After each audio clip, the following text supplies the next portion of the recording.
Hoy vamos a hablar del despotismo ilustrado, que fue un apartado que nos quedó pendiente el otro día en clase. Bueno, comencemos con la definición de despotismo ilustrado. El despotismo ilustrado es una forma de gobierno que se da en Europa en la segunda mitad del siglo XVIII y que trata de conciliar el absolutismo con las nuevas ideas de la Ilustración. Vamos a traducirlo. El absolutismo, ya lo hemos estudiado, implica que el rey acumula los tres poderes: legislativo, ejecutivo y judicial.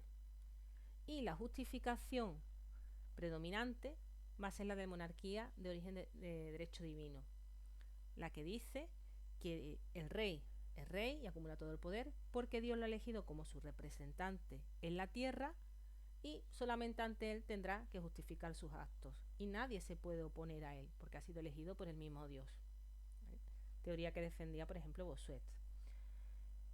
Y por otro lado llega la Ilustración que defiende que la razón es el instrumento para explicar tanto los hechos de la naturaleza como los hechos sociales. Y además con pensadores que van a criticar ese absolutismo. ¿Cómo consigo casar estas dos ideas? ¿Qué es lo que intentan?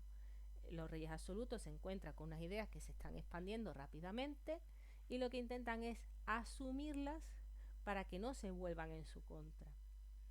Simplemente es eso. Entonces lo que van a intentar es justificar su poder en que están buscando el bienestar de los gobernados, en la felicidad de sus súbditos. Es su función, buscar la felicidad de sus súbditos. Siguen siendo súbditos, no ciudadanos, no tienen derechos políticos. Ahora, ¿cómo lo van a hacer? Utilizan el poder para incentivar la cultura, porque así se mejoran las condiciones de vida de sus súbditos y además establecen otras normas, otras leyes, otras obras para mejorar también esas condiciones de vida. ¿Qué ocurre? Que en ningún momento tienen en cuenta la opinión y las necesidades del pueblo, lo que el pueblo solicita. Es por esto que el despotismo ilustrado se resume en una frase que es: todo para el pueblo pero sin el pueblo. Intento su bienestar, pero antes no he preguntado qué necesiten ni qué requieren. ¿Cuáles son los objetivos específicos? Por un lado es el elevar el nivel educativo de sus súbditos, porque así mejoran sus condiciones de vida. Por otro, racionalizar la administración y hacerla más efectiva. Hay muchos, lo que nosotros denominamos países, que estaban divididos en muchos estados, y sí, centralizados, pero cada uno en su lugar, con lo cual hacía muy difícil controlar toda esa administración, sobre todo el tema de la hacienda, que era el que realmente les preocupaba. Pues intentan centralizarlo y vigilarlo desde ese punto, eligiendo a personas para que hicieran la función de inspectores, podríamos decir. Y por otro lado intentan potenciar la economía de sus estados. En esta época surge una nueva teoría económica, que es la de la fisiocracia, defendida por muchos ilustrados, que dice que la riqueza de un estado no está en la moneda, en el comercio, sino que está en la agricultura, en la tierra, porque la tierra es la que, sin tener apenas nada, te da mucho producto.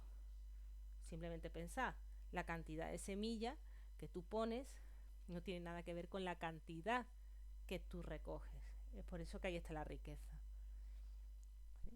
Sí, es verdad que van a fomentar las exportaciones, a favorecer el comercio, pero la finalidad es diferente. Bueno, ¿y cómo van a actuar? En educación van a fundar universidades y academias, en ese deseo de extender la cultura y la educación al pueblo, y van a renovar los planes de estudio, dando más importancia al estudio de las ciencias. En la administración van a modernizar la burocracia, lo que se refiere al papeleo, digamos, y al registro de documentos. Van a centralizar la administración, lo van a conseguir en algunos estados, en otros todavía no, y van a crear nuevos códigos legales. Por otro lado, en la relación con la Iglesia va a haber un cambio también, y van a someter a la Iglesia al poder real. Hasta ahora la Iglesia la necesitaban para justificar su poder. Había ahí una coalición, pero ahora el Estado va a someter a la Iglesia dentro de su país. Es diferente a lo que ocurre en Inglaterra. En Inglaterra, desde la Contrarreforma, con Enrique VIII, tenemos el anglicanismo, una religión en la que se rechaza la autoridad del Papa y se establece como cabeza de la Iglesia al rey. Hay otras diferencias, por ejemplo, los pastores o los sacerdotes pueden casarse, en algunos ritos también, pero esa es la gran diferencia. De hecho, Enrique VIII se enfrentó a la Iglesia porque no consiguió el divorcio de Catalina de Aragón para casarse con Ana Bolena. Por otro lado, en la economía van a intentar que los privilegiados paguen impuestos, cosa a la que se van a oponer los propios privilegiados, y las desamortizaciones para conseguir también dinero en efectivo. ¿Qué son esas desamortizaciones? Vamos a verlo. Son un proceso de expropiación de bienes eclesiásticos y de tierras municipales. Los bienes eclesiásticos son los que se conocían como en manos muertas, aparte de porque no se usan, es por su origen, ya que son donaciones de gente fallecida principalmente, aunque ellos tuvieran sus posesiones también de tierra, se habían ido incrementando por esas herencias. Una vez que lo han expropiado, pasan a nombre del Estado, que las vende para conseguir ingresos. Normalmente lo hacían por subasta pública, o al menos en España se hizo por subasta pública, al mejor postor. Esas tierras las venden a la gente que sí las explota, aumenta la productividad, y si aumenta su productividad, ellos van a tener que pagar también más impuestos, con lo cual ese dinero va, digamos, entre comillas, a las huchas del Estado. Bueno, ejemplos de despotismo ilustrado los tenemos en Europa. En Francia fracasó porque se encontró con la oposición del Parlamento. Las reformas que necesitaban sí que tenían que pasar por el Parlamento, aunque tuviera el poder absoluto, porque si no la aprobaba el Parlamento estaba poniendo en cuestión el propio funcionamiento de esa sociedad estamental que también estaba organizada por Dios. Entonces sí necesitaba, ya lo veremos, el apoyo del Parlamento, no lo tuvo, con lo cual no triunfó y además estalló la Revolución Francesa. Sí tenemos un ejemplo de despotismo ilustrado en España, Carlos III.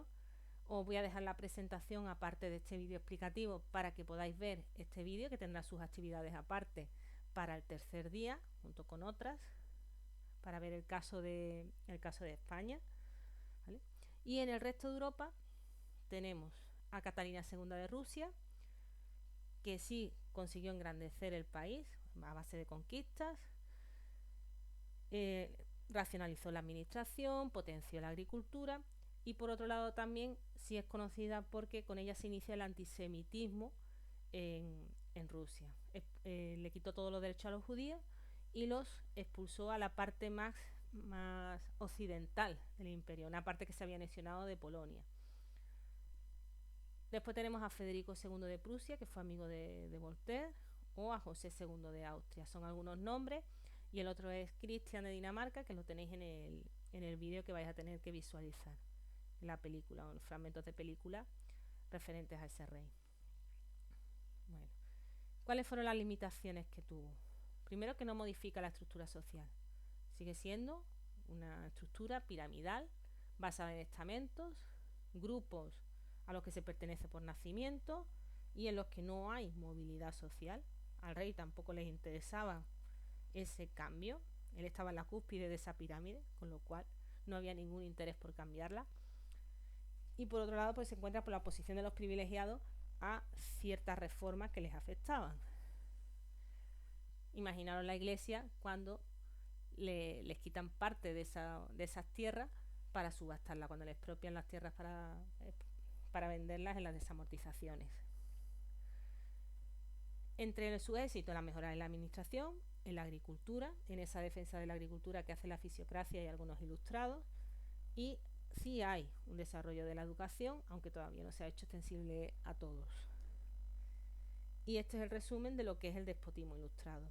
Se corresponde con el apartado que tenéis en el libro, junto con un pequeño apartado que habla del regalismo en Carlos III, y sería lo que entraría en el examen. La parte de España se va a trabajar simplemente con actividades.